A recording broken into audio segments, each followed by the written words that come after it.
كان يا مكان ما يحلى الكلام إلا بذكر النبي عليه أفضل الصلاة والسلام. في زمن بعيد جدا كان البشر ضعاف، لا علم ولا تقدم، وكانوا بيعيشوا في خوف دائم من الحيوانات والطبيعة. ولكن فجأة بتظهر لهم كائنات تفوق قوتها كل شيء من المخلوقات والطبيعة. عشان كده ابتدوا يبنوا جنبيهم مستوطنات ويقعدوا جنبيهم، وعند أي خطر كانوا بيطلبوا منهم المساعدة. وفعلا الكائنات ديت ما كانتش بتخيب ظنهم وبتساعدهم، وعشان كده ابتدوا ينادوا على الكائنات ديت باسم النبلاء. لو لسه ما اشتركتش في القناة يا ريت تشترك وتفعل زر الجرس عشان يوصلك كل جديد من الفيديوهات اللي بننزلها. متنساش تدعمنا بلايكك الجميل اللي بيفرحنا كتير.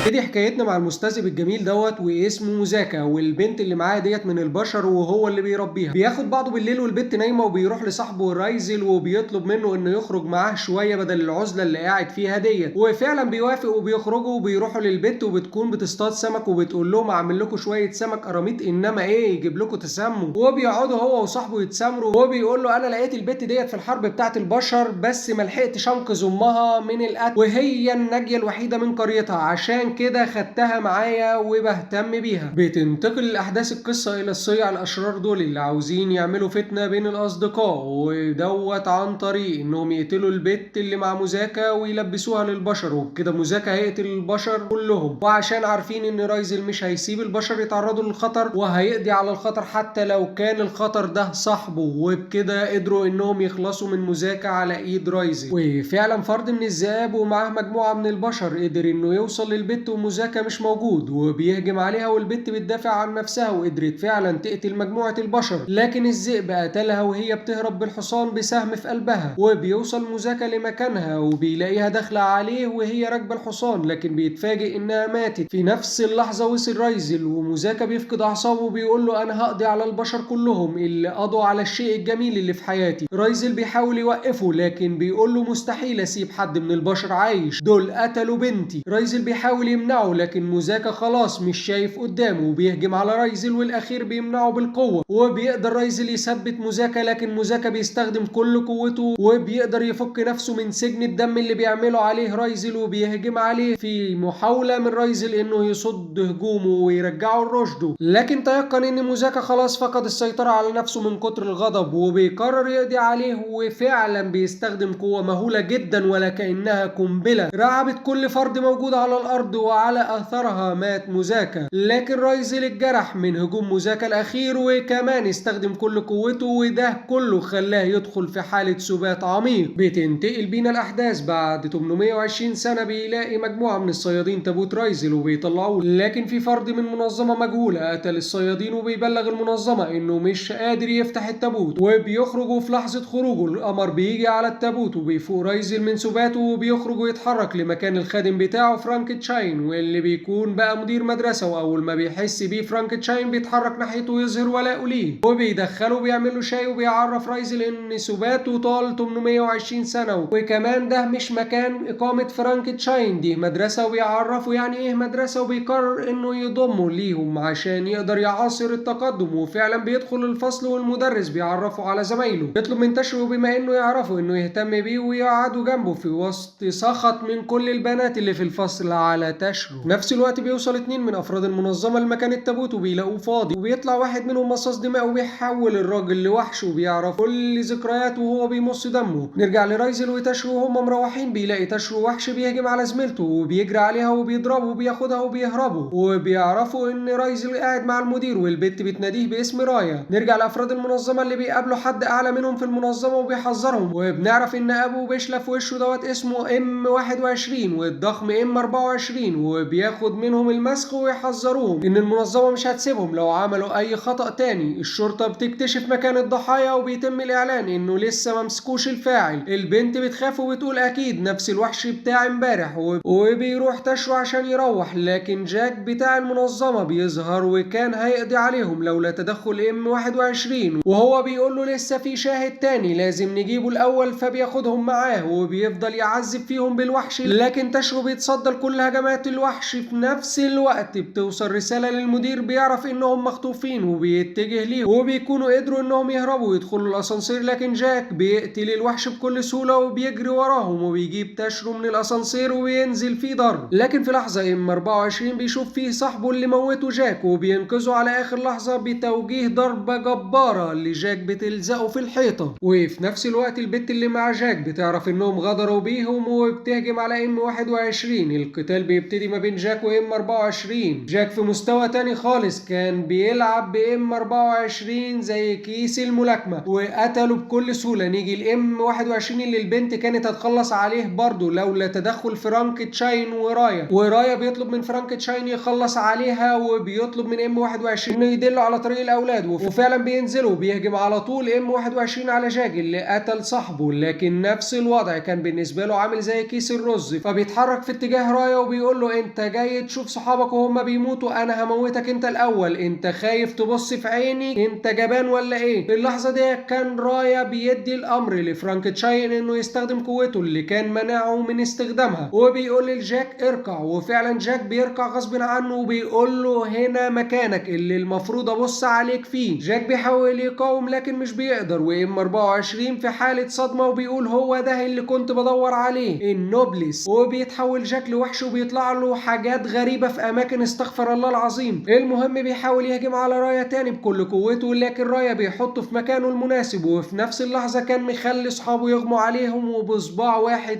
قدر انه يفرتك جاك باستخدام حقل الدم. وبيظهر وراه فرانك تشاين وهو بيقول له انا نفذت اوامرك يا مولاي. بتنتقل الاحداث لجزيرة تحسو فيها افراد المنظمة تدميرا وخرابا للوصول الى احد العلماء، وبيكونوا 4 افراد والزعيم اسمهم القرش والمطرقة وتاو وتاكو. والزعيم بيقول لهم هنسيب الباقي للمنظمة وهنروح للمهمة التانية في اليابان. نرجع بقى لتشرو واصحابه اللي بيروحوا المدرسة كالعادة، لكن بيلاقوا M21 بيبقى الحارس بتاع المدرسة، وبيبقوا مش فاكرين حاجة خالص من اللي حصلت ولا بيعرفوا M21، وبنعرف ان تم مسح ذاكرتهم. بيدخلوا الفصل وكلهم بيكتبوا على الجبس بتاع تشرو، حتى رايا كمان، وبيستخدم تشرو الموبايل لتصوير الدرس، وبيطلب من رايا الانضمام ليهم وكمان هيتدربوا على العاب الفيديو. وبيروحوا بيروح رايا لفرانك تشاين وبيقول له العالم تطور جدا وان الاولاد قالوا انه في حاجة ناقصاه ولو امتلك الشيء دوت هيبقى زيهم. وبيطلع في الاخر انه بيتكلم على التليفون، فبيقول له فرانك تشاين هجيب لك واحد يا عم ولا تزعل. وفعلا بيجي رايا تاني يوم المدرسة وبيكون معاه تليفون وكمان احدث اصداره، وبياخد منابه التليفون من رايا وبيعرف رقمه وبيضيف ارقامهم ليه وبيعلمه على التليفون. وبتعدي عليهم الايام في المدرسة، وفجأة بتدخل عربية المدرسة وبينزل منها شوية بلطجية بيدوروا على تشرو، وبيشوفهم M21 ومش بيرضى يتدخل عشان المنظمة ما تعرفش مكانه، وبيتدخل تشرو وبيتصدم انهم جايين عشانه هو، وبيفتكر البت اللي معاهم في العربية وانه لحقها قبل ما تقع وهي بتعدي الطريق، لكن البغل دوت مش مصدق وفاكر انه على علاقة بيها وعاوز ينتقم منه، وبينزل فيه ضرب، لكن تشرو بيتفادى كل هجماته لحد ما بيمسك فيه وبينزل فيه ضرب. وبيتدخل عامل النظافة العجوز لكن بيشيله زي الاطفال في الجو. في نفس الوقت كان رايا بيعذب M21 بالنظرات وبيقول له ان ده شغلك والمفروض انك انت اللي تتدخل وتحمي الطلبة مش العجوز. وفعلا بيتدخل وبيطلب منهم يمشوا، لكن البغل بيهجم عليه وبيتفاداها بكل سهولة وبيمسكه من السلسلة زي الكلب وبيرزعه على العربية، وبيقول له لولا ان الناس موجودة وشايفانا لكنت زمانك ميت دلوقتي. بياخد ديله في اسنانه وبيخلع هو والكلاب اللي معاه، وبينتهي اليوم وبيكون M21 واقف في البلكونة على ضوء القمر وبيفتكر M24 وازاي كانوا تجارب مهملة، وان حلم M24 انهم يعرفوا اسمائهم ويعيشوا زي باقي الناس العادية. وبياخد M21 عهد على نفسه ان يعرف اسماء باقي اصحابه اللي ماتوا كلهم. وفي نفس الوقت بتظهر افراد المنظمة في اليابان وانهم جايين يدوروا على جاك والبت اللي كانت معاه وعلى التجربتين الفاشلتين M21 و24. وبرضه بيظهر 2 شكلهم غريب وبيدخلوا مكان الحادث بكل سهولة بعد ما بيسيطروا على افراد الشرطة. الشرطة، وهم بيقولوا مستحيل يكون اللي عمل ده كله إنسان عادي، أكيد مختل يسعى إلى القوة، وإن البشر مستحيل يقدروا يتصدوا ليه، لازما نمنعه إحنا. نرجع لتشو اللي بيروح المدرسة ويوصل كالمعتاد متأخر، وقبل ما إما 21 يقفل الباب بيظهر الاتنين دول تاني وبيطلبوا منه إنه يوصلهم للمسؤول، وهنا بنعرف إنهم مش طبيعيين وبيوصلهم لفرانكتشاين اللي بيعرفهم على طول، وبيستخدموا على فرانكتشاين التحكم بالعقل فاكرينه بشري، وبيطلبوا منه الانضمام للمدرسة فبيوافق وبيدخلهم الفصل وبيعرفوا نفسهم. والواد دوت اسمه ريجس والبت اسمها سيرا. الواد بيتفاجئ بالهالة اللي بتحيط برايا وبيقول أنا ما شفتش إنسان بالهالة ديت قبل كده. بينتهي اليوم وبيروحوا كلهم مع رايا البيت، وبيعرف إن الحارس مقيم معاهم، فتشرو بيعرض على رايا إنه يستضيف ريجس وسيرا كمان عشان ما عندهمش مكان يباتوا فيه، وبيوافق وبيدخل فرانكتشاين وام 21 المطبخ، وبتيجي سيرا بتعرض عليهم المساعدة، لكن فرانكتشاين بيرفض وبيقول لها تقدري تستريحي دلوقتي. لكن وهي خارجة بتعرف إن ام 21 متحول ومش إنسان عادي بسبب الوشم اللي في إيديه. بتروح تاني يوم المدرسة وبيتعرف ريجس، وبعد ما بيخلص اليوم الدراسي بتروح سيرا ورايا مع تاشيرو ومانوبو، لكن بيتعرض لهم نفس البلطجية وبياخدوهم لمكان مهجور. في نفس الوقت ام 21 بيلاقي ريجس في وشه وبيقول له بتعمل ايه في عالم البشر، وبيسأله على التابوت، لكن بيقول له انا معرفش حاجة عن التابوت، وكل اللي كان بيسعى ورا التابوت كان بيموت. لكن فجأة بيجي لريجس تخاطر من سيرا وبيتجهوا ناحيتهم. تاشيرو بيطلب منهم انهم يبعدوا، انه هيتولى امرهم بنفسه، وفعلا بيقدر انه يتصدى لهم لوحده، ولكن كان في واحد هيضربه بالمسدس لكن لحقوا ام 21. وبعدين وهم مروحين ام 21 بيقول لريجس ان البشر تطوروا وما بقوش محتاجين حمايتهم زي الاول. بيروحوا تاني يوم المدرسة ومانوبو بيتقرب لريجس، وتاشيرو بيتصدم لما بيعرف ان صاحبه طلع موتوسيكل بيتركب. بيروح تاشيرو ومانوبو البيت، ومانوبو بيكون بيساعد عمه في تأمين موقع الشرطة من القرصنة، وتاشيرو بيقوم يعمل اكل ليهم، وفجأة بيتعرض الموقع للقرصنة من قبل تاو احد افراد المنظمة، وبيقدر مانوبو ان هو يطرده من الموقع مرة والتانية وبيبعت له هدية كمان. هنا بيعجب تاو بمهارة مانوبا وبيهجم على كل الخوادم مرة واحدة، ومش بيقدر مانوبا يوقف الهجوم، وبيقول مستحيل يكون شخص واحد اللي بيعمل ده كله. بيجي تاشيرو بالاكل وبيشد السلك وهو مش واخد باله، وبينقذ مانوبا من الهجوم، وبيتصل مانوبا بعمه وبيعرفوا ان كان في هجوم على الموقع. وهنا بتكون الصدمة كمان لتاشيرو لما بيعرف ان مانوبا بيكلم ولد وكمان باعت له هدية. هنا بيتأكد ان صاحبه موتوسيكل. يا جماعة نروح لافراد المنظمة اللي بتكون قدرت تعرف مكان ام 21 وانه لسه عايش وقريب منهم كمان. الزعيم بيأمر على طول القرش والمطرقة ان هم يروحوا يقبضوا على ام 21، وفعلا بيوصلوا له وهو مروح، وبيطلب القرش منه انه يجي معاهم لكن بيرفض. وبنعرف ان الفرقة ديت اسمها اي دي 5 فرقة القوات الخاصة للمنظمة. بيهجم ام 21 على القرش، لكن في فرق قوة ما بينهم ملحوظ، ومش بيقدر يعمل اي حاجة غير ان القرش بيقطعه حرفيا. وبيظهر ريجس وسيرا وبيرفض انه يروح معاهم، لكن بيتدخل زعيم الاي دي 5 وبيقول للقرش انا قلت لك اقبضوا عليه مش موتوه. وبيحاول ريجس يمنعهم، لكن ام 21 بيروح معاهم وبيفضلوا يعذبوا فيه وفاكرينه في مهمة خاصة وانه ما خانش المنظمة، وبيسألوا على التابوت وايه اللي حصل لجاك والبت اللي معاه، لكن بيرفض يجاوب في الاول. لكن بعد كده بيقول لهم انا ممكن اتعاون معاكم لكن بشرط. الزعيم بيوافق على الشرط وبيطلب ام 21 معلومات عن اصدقائه اللي ماتوا، لكن بيقول له الزعيم انا ما عنديش اي معلومات عنهم. لكن ام 21 بيطلب من تاو انه يخترق خوادم المنظمة ويجيب معلومات عن اصدقائه. نرجع لتاشو وسيرا اللي كانوا بيتسوقوا وبيسمعوا واحد بيتثبت في الخرابة، وبيتدخل تاشو وبيدافع عنه، وبيطلع واحد من المنظمة وبيشكرهم جدا وبيتعرفوا على بعض وبيمشوا ويسيبوه. في نفس الوقت كان منابو كان بيقابل تاو، وكمان قرر انه هيناديه باسم اخي من هنا ورايح. بيرجع الاتنين الوكر وبيقابلوا القرش نازل تعذيب في ام 21 فبيمنعوا تاكو، لكن بيكون ردة فعله انت انسان ضعيف زيه، انت عارف كل الناس اللي انت ما قتلتهاش انا قتلتها، وكمان ممكن تكون المنظمة قتلت اختك. بيغضب تاكو جدا وكان هيضربه لولا تدخل تاو، وبيخرج القرش والمطرقة وبيتجهوا ناحية المدرسة، وبيعرفوا يوصلوا لريجس اللي كان معاه تاشيرو ومانابو. لكن ريجس بياخد باله وبيروح لهم هو وبيهجم القرش على ريجس، لكن بيتصدى للهجوم بكل سهولة وبيحاول لقرش تاني، لكن بيلاقي جسمه مش بيتحرك، وبيضربوا ريجس مرة والتانية، وكان هيقضي عليه لولا تدخل المطرقة بمتفجرات. وادى كمان القرش منشطات خلته قوي جدا، وما بقاش التحكم بتاع ريجس بيأثر فيه، وبيهجم على ريجس وبيصدها، وبيتعصب ريجس وبيستخدم قوته أخيرا، ويبان فرق القوة ما بينهم. لكن في لحظة بيلغي ريجس قوته عشان المطرقة كان جاب تاشيرو ومانابو ومغمى عليهم، وبيهددوا انه لو ما تعاونش معاهم هيأذيهم.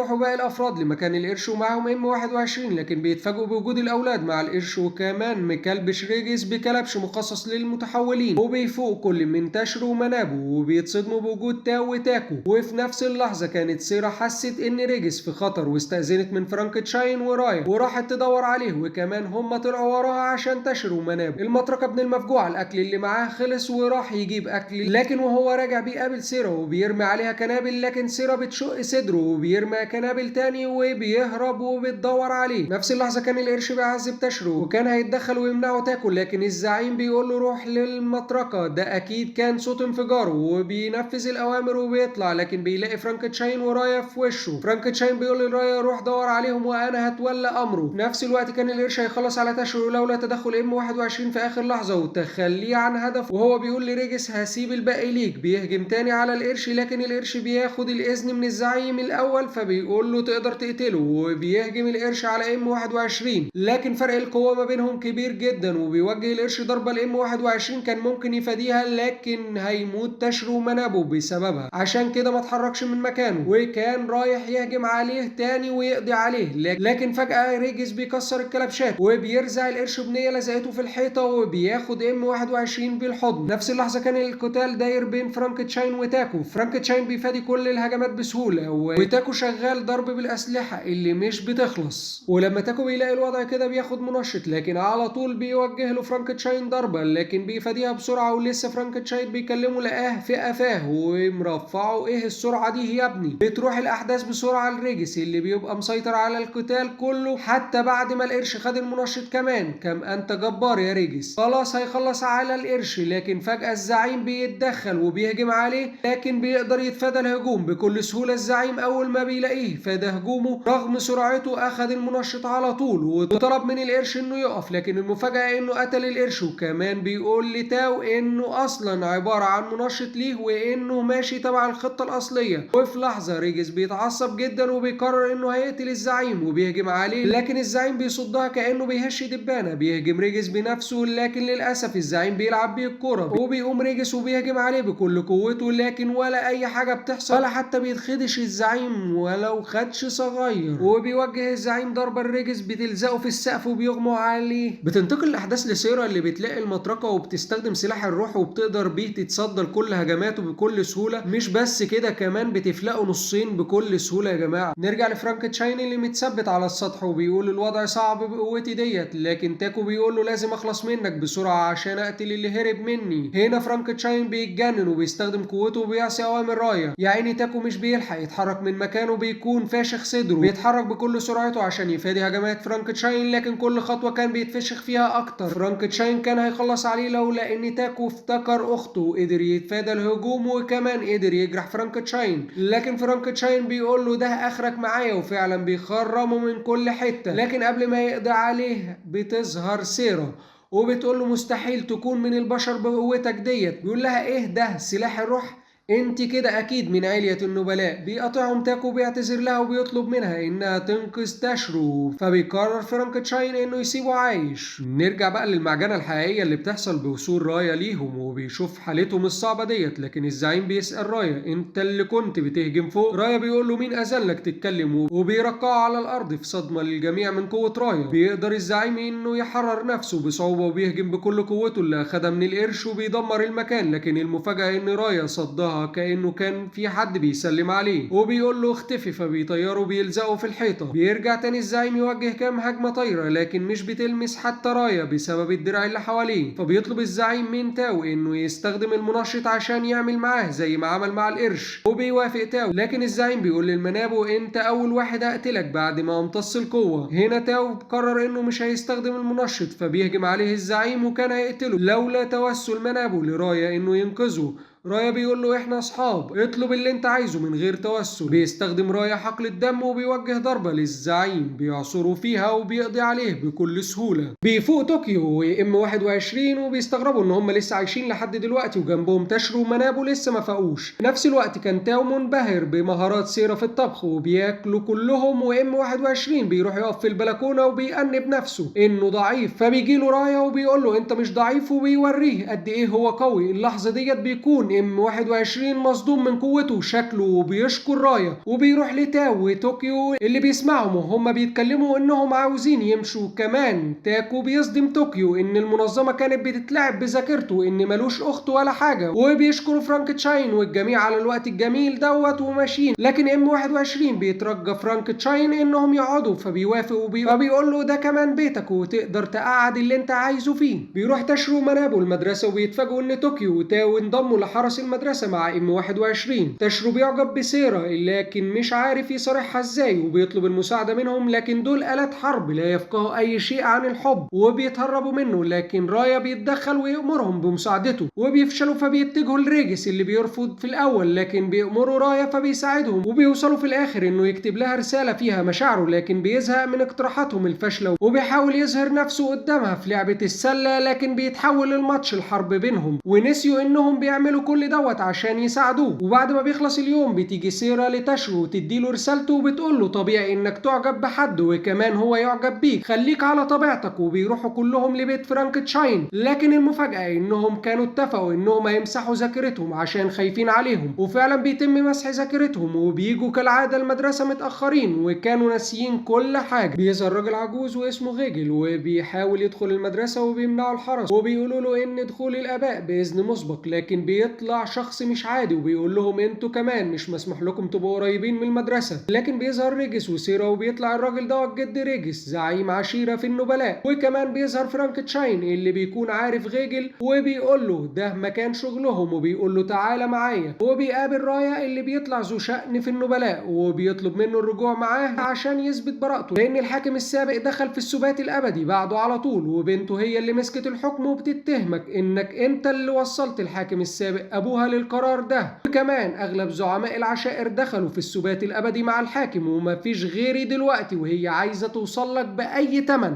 يرفض رايا في الوقت الحاضر انه يروح معاه. رجل وهو خارج بيقول لفرانكشاين انا مش باثق فيك لحد دلوقتي حتى لو بقيت خادم رايا، وعمري ما هنسى انك عذبت النبلاء زمان. وبترجع الاحداث بينا للماضي وبيظهر فرانكشاين وهو اسر بعض النبلاء وبيعذب فيهم، والاخبار بتروح للحاكم عنه فبيطلب القبض عليه واحضاره وعدم ايذائه لانه من البشر. وفعلا بيتم التخطيط للقبض عليه وبيبعتوا فرقه للقبض عليه لكنها بتفشل في لحظه، ولكن بيتدخل غيجل واحد الزعماء العشائر واسمه ريغل للقبض عليه. وبيقول ريغل لجيل انا هتصدى ليه لوحدي ده شرف العشيره، وبيبتدي يهجم. لكن فرانكشاين كان مساوي ليه في القوه عشان كده يستخدم سلاح الروح بتاعه وهو بيعتذر لفرانكشاين، لكن فرانكشاين بيصدمه وبيستخدم رمح الظلام وده مشابه لسلاح الروح وبيقدر يوقف ريغل. وبيكون القتال ما بينهم متساوي لحد ما فرانكشاين بيفقد السيطرة على الرمح بتاعه فبيتدخل غيجل وريغل مع بعض وبيقدروا انهم يجرحوا فرانكشاين، لكنه بيهرب ويدخل قصر رايا وكان فاكر القصر مهجور لكن اتصدم بوجود حد فيه فبيقول له انا الخادم الجديد شكل سيد المنزل نسي يقولك. فبيقول له انا سيد هذا القصر ومفيش حد غيري بيعيش هنا. فجأة بيدخل غيجل وبيعتذر من رايا وبيطلب منه انهم ياخدوا فرانكشاين للحاكم لكنه بيرفض وبيقول لهم ده الخادم بتاعي ويبلغوا الحاكم بكده وبيمشوا وبيسيبوه. فرانكشاين في حالة ذهول من قدرة رايا انه قدر انه يصرف 2 من زعماء العشائر بالامر المباشر على طول. بتعدي 5 سنين على فرانكشاين وريغل بيدربوا ازاي يتحكم في الرمح بتاعه لكن بيفشل وبيتم استدعائه من الحاكم وفعلا بيروح وبيقول له الحاكم تقدر تعمل عهد مع رايا وده هيديك حياة أبدية. فبيرفض فرانكشاين وبيقول له الحاكم إن رايا هو الوجه الثاني للحاكم، يعني من غيره الحاكم ولا شيء أمام النبلاء. فرانكشاين بيقول له تقدر تلغي الكلام دوت فبيضحك وبيمشي فرانكشاين، لكن النبلاء بيرفضوا قرار الحاكم وإبقاء فرانكشاين مع رايا ومنهم المغرور ده. وبيتم استدعاء فرانكشاين تاني وبيقابل غيجل وبيطلب منه تدريبه لكن بيرفض وبيقول له إن رايا بيخاطر بنفسه عشان يحميك. وبيظهر المغرور تاني وبيقول له أنا ممكن أتحداك واعتبر دوت تدريب ليك لو عشته. فعلا بيروحوا الحلبة وبيبتدي القتال وبيظهر المغرور تفوقه على فرانكشاين، لكن ريغل بيقول للجيل ان فرانكشاين بيكبح قوته عشان الرمح ما يسيطرش عليه. وفجأة فرانكشاين بيغضب وبيفقد السيطرة وبيجرح المغرور في عينه وبيتدخل ريغل وجيل، لكن قوة فرانكشاين كانت هتقضي عليهم هما الاتنين لو تدخل الحاكم ورايا في نفس الوقت وصدوا الهجوم. لكن رايا بيقرر يوقفه لوحده وبيقدر فرانكشاين انه يجرح رايا، لكن رايا بيوقفه بكل سهولة رغم القوة الجبارة اللي بيستخدمها. يحترمها. مش بس كده، ده كمان بيعمل معاه عهد الدم. بيفوق فرانكنشاين وبيروح لرايا وبيشكره، فبيطلب منه يعمل له كوبايه شاي، لكن وهو خارج بيلاحظ نزيف رايا فبيحط دمه في الشاي، وبنعرف ان رباط العهد مش بيتم بين نبيل وبشري الا بموافقه الطرفين، وبكده يكون فرانكنشاين وافق بالعهد. نرجع للوقت الحاضر وغيجل بيقول لي لفرانكنشاين يا ريتني كنت بعدتك عن رايا سما، ما كانش حصل كل ده،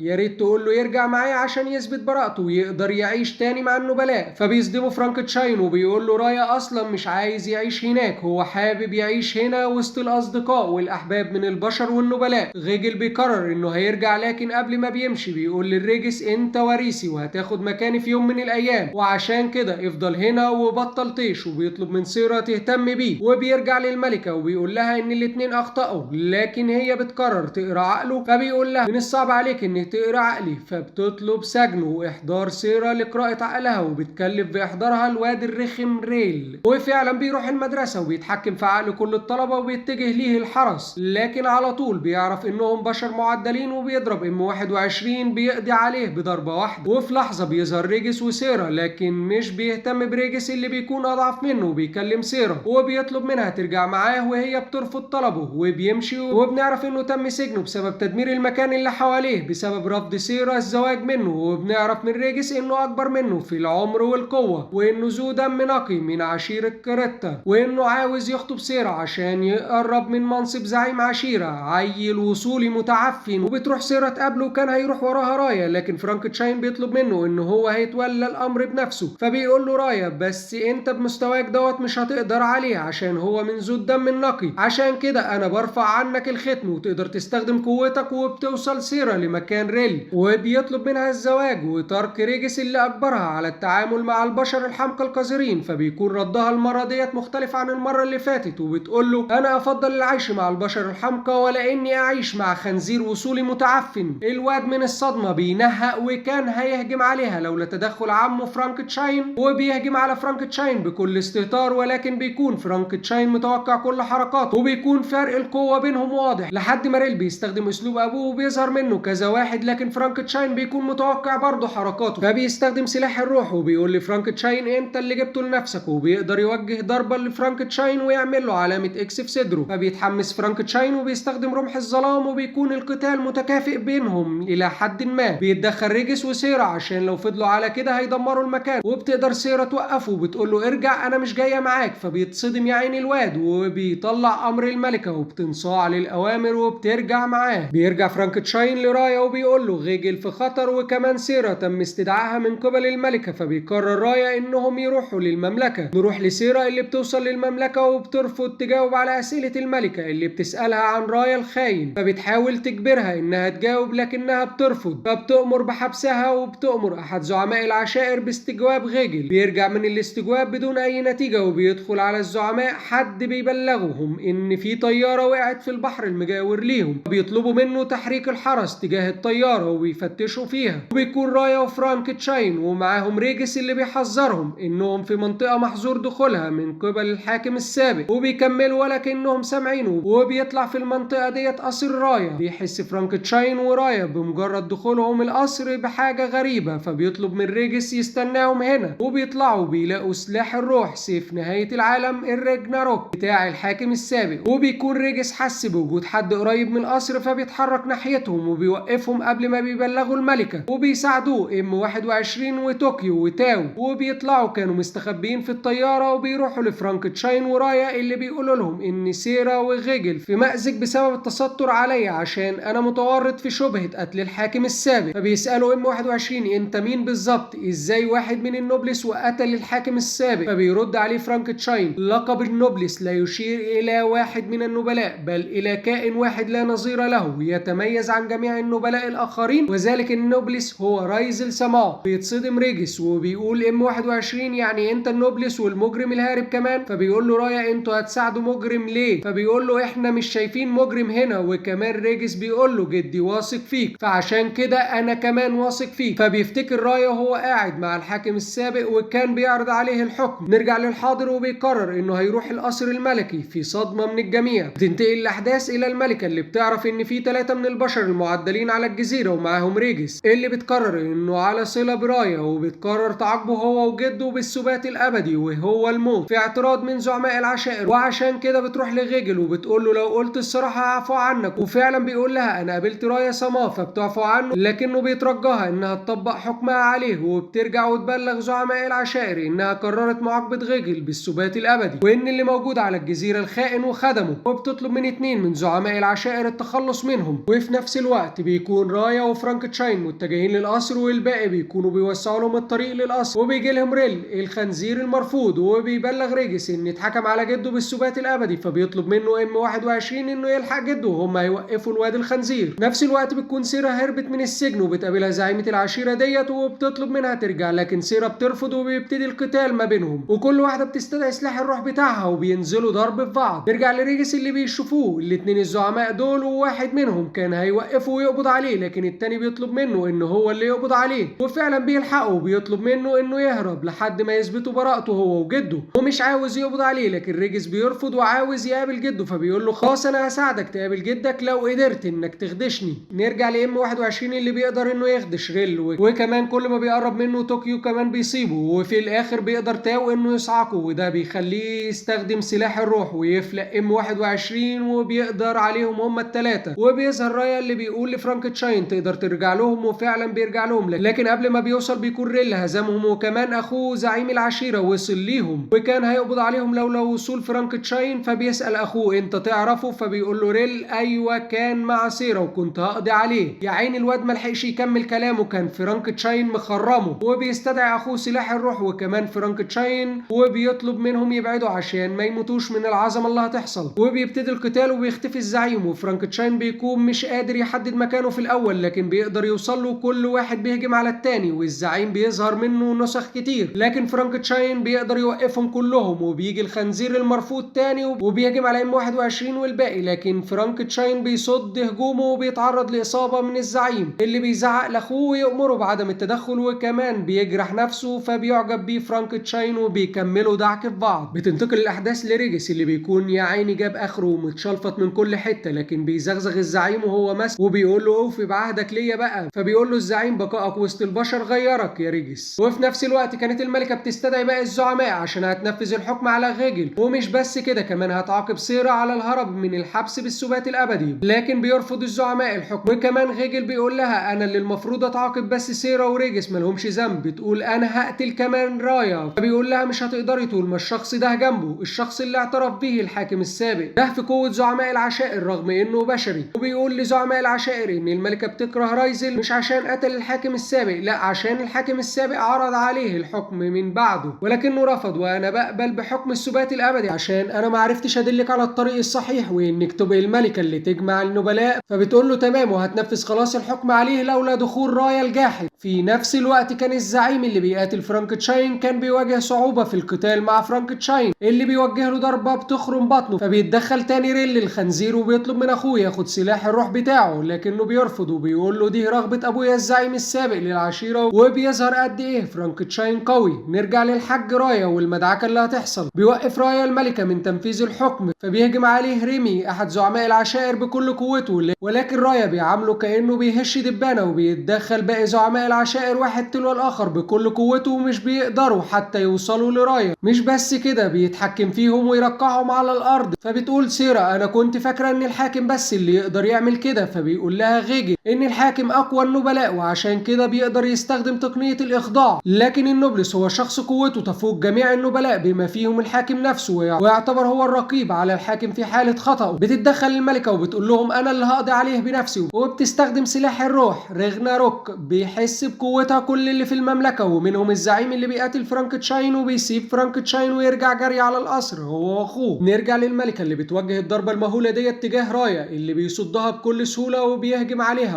ولكنها بتفادي الهجوم وبتهجم عليه بالسيف اللي بيوقفه بصباعه الصغنن ويلزقها في سقف القصر. شكله ما يعرفش السقف ده مصروف عليه قد ايه. كان هيتدخل زعماء العشائر لكن الملكه بترفض وبتقول لهم انا اللي هقضي عليه بنفسي. فبيقول لها رايا انت خايفه من ايه؟ ما تستخدمي كل قوتك، ولا انت خايفه بعد ما تستخدميها تخسري برضه؟ فبتستخدم كل قوتها حقل الدم اللي بيرج القصر من كتر القوه، وبتوجه الضربه الرايا اللي مش بيتخدش حتى. فبتيأس وبتركع قدامه وبتقول له خسرت قدامك تاني، وبتفتكر ابوها لما كان بيعرض عليه الحكم وهو بيرفض بيرفض، فبيتدخلوا زعماء العشائر، لكن رايا بيقول لهم انتوا بتضيعوا الوقت مش اكتر، وبيستخدم حقل الدم وبيقول لها لازم تستخدمي قوتك، المفروض انك مساوية ليا في القوة. وفعلا بتستعيد قوتها وبتستخدم حقل الدم وبتقدر توقف حقل الدم بتاع رايا وبتجرحه، لكن بتقع على الارض لاستهلاكها كل قوتها. فبيتحرك اتجاهها رايا وبيطلع السيف وبتقول له انا مستعدة لحكمك. لكن المفاجأة ان اجتماع السيفين بيظهر رسالة من الحاكم السابق الحج اللي تعب ام المملكة كلها، وبيعتذر منهم وبيعرفهم انه كان زهقان من كتر الخلود، وكمان كان بيشوف البشر بيتطوروا قدامه وانهم بيسعوا للقوة والعلم اللي يخليهم يعيشوا ولو يوم زيادة كمان. اتعرفت على بشري قال لي القانون اللي ما عجبكش غيره، وفعلا عرضت الموضوع على زعماء العشائر ومنهم اللي قرر يدخل معايا في السبات الابدي، لكن انا طلبت من غيجل انه يفضل ويراقب المستقبل. فبيقولوا لغيجل يعني انت كنت تعرف وما قلتش غير دلوقتي، اعمل ايه؟ بعد وفاة الحاكم السابق الملكة كانت مكتئبة وزعماء العشائر الجدد متفرقين، لحد ما انتشرت اشاعة رجعت للملكة رشدها وجمعت الزعماء، وهي ان السبب في قتل الحاكم هو رايا. وبيعتذر للملكة في لحظة دخول ريجس اللي بيطلب العفو من الملكة، وكمان زعماء العشائر كلهم بيطلبوا العفو لغيجل وسيرا وريجس اللي بدورها بتوافق وبتفكهم وبتترمي في حضن غيجل وهاتك يا عياط، وبتقول له انا اصلا ما كنتش هقدر اقتلك، ده انت اللي مربيني. ما تصدقش اي ست ابدا يا عم الحاج. وبتنتهي المعركة، رايا بيقول لها تقدري تاخدي السيف دوت بينتمي ليكي، وبيخرج يروح المكان اللي كان بيقعد فيه هو وابوها، وبتيجي وراه وبتسأله عن ابوها، فبيقول لها كلام استغفر الله العظيم بيضحكها، وبيقرروا انهم هيرجعوا اليابان وكمان معاهم ريجس وسيرا. ورايا بيقول لفرانكشاين انا كمان هرجع معاكم، مفيش داعي لوجودي هنا في العصر الجديد. توته توته خلصت الحدوته. لو لسه ما اشتركتش في القناه يا ريت تشترك وتفعل زر الجرس عشان يوصلك كل جديد، وما تنساش اللايك الجميل اللي بيفرحنا كتير، واهم من ده كله ما تنساش الصلاه على الحبيب.